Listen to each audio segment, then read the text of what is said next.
Hello guys, welcome in this video. In this video we are going to perform multiplication process in Assembly language. So let's start our video without any further delay.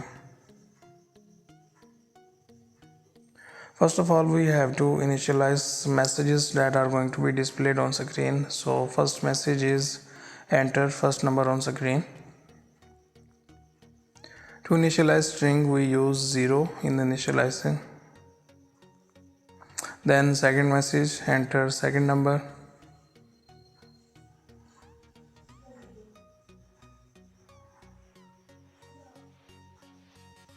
Then comma 0 for string.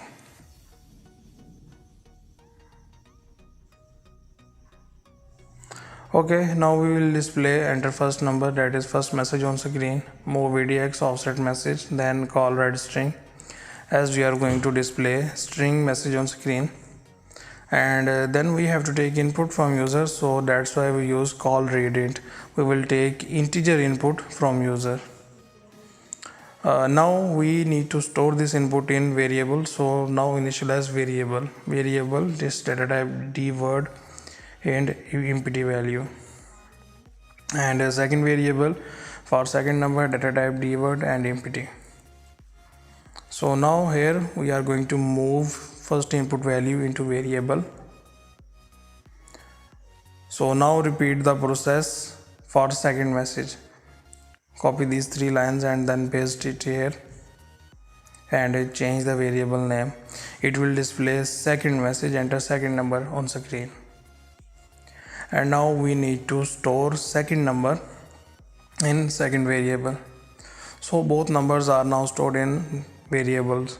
So now move values from variables to register. First variable in accumulator register, second variable in EBX register.